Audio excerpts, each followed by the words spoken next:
영화 기생충의 쾌거, 정치권에서도 연일 화제가 되고 있습니다. 그런데 축하 인사와 패러디를 넘어서 정치적으로 이용하려는 움직임까지 나오면서 논란이 일고 있습니다. 대구의 봉준호 영화박물관을 짓자는 이야기까지 나왔는데 취재기자 연결해 보겠습니다. 한현희 기자. 네, 국회입니다. 자, 이 봉준호 영화박물관 누가 제안한 겁니까?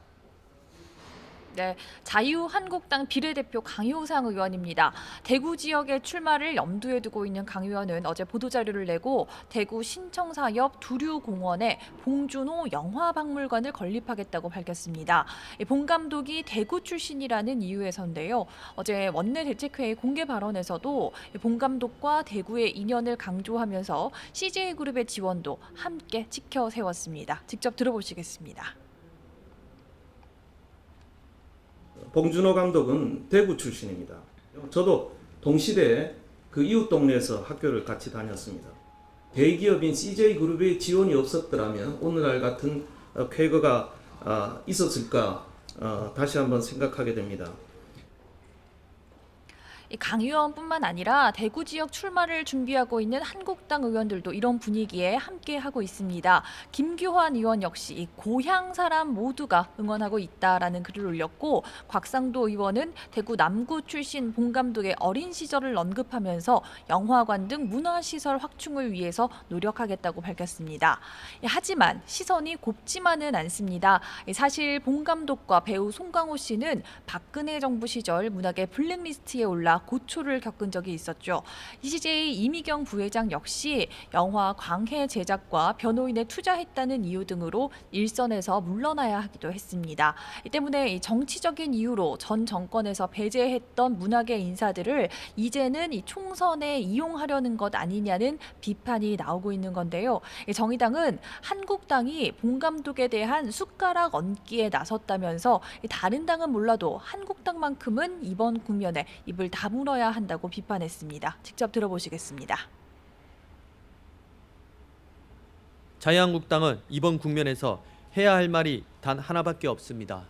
지난 정권에서 저질렀던 숱한 핍박에 대해서 사과하고 다시는 그런 시도를 하지 않겠다고 국민들 앞에 맹세를 하는 것뿐입니다.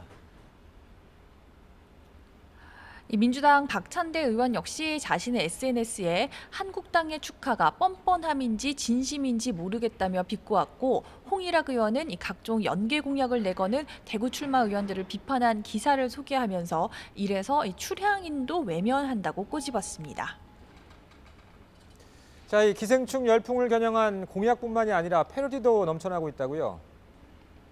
네, 그렇습니다. 축하글과 더불어서 기생충 포스터를 패러디한 사진이 정치인들의 SNS에 속속 올라오고 있습니다.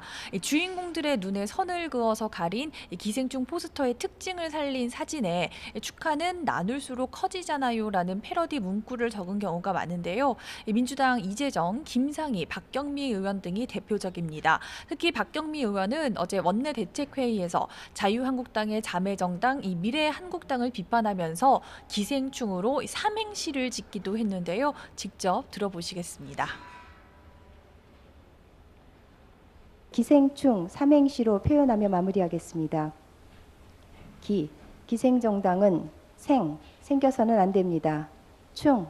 충분히 법에 근거하여 중앙선관위가 판단할 것을 기대합니다. 이렇게 정치권도 기생충 열풍에 함께하는 가운데 정치권이 기생충 쾌거에 단순히 찬사만 보내서는 안 되고 영화가 제기한 빈부격차라는 화두를 어떻게 풀어갈지 응답해야 한다는 지적도 나오고 있습니다. 이번엔 총선 준비 상황 알아보죠. 험지에 출마라는 한국당 공관이 또 고향에 출마하겠다는 홍준표 대표와 이 김태호 전 경남지사가 대치가 팽팽했는데 지금 상황은 어떻습니까? 네, 계속해서 수도권 출마 압박을 받던 홍준표 전 대표가 서울 대신 경남 양산 을에서 민주당 김두관 의원과 맞붙겠다는 의사를 밝혔었는데요. 이에 대해 김형호 공천관리위원장은 절반의 수확이라며 일단은 긍정적으로 평가했습니다.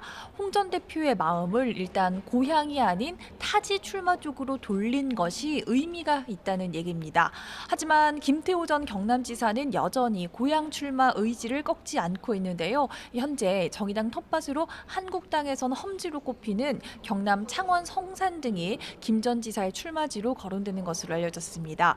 이런 가운데 정의당은 총선 공약으로 한국의 경제 구조를 지속 가능한 체제로 전환하기 위한 그린 뉴딜 경제 전략을 발표했습니다. 심상정 대표는 이 기후 위기는 국민의 생존이 걸린 문제가 됐다며 그린 뉴딜 대전환 3대 전략을 제시했고요. 2030년까지 석탄 화력 발전소 폐쇄, 또 전기 자동차 천만 대 시대 개막 등 이 10대 과제를 추진해 나가겠다는 구상도 발표했습니다. 지금까지 국회에서 YTN 한현입니다.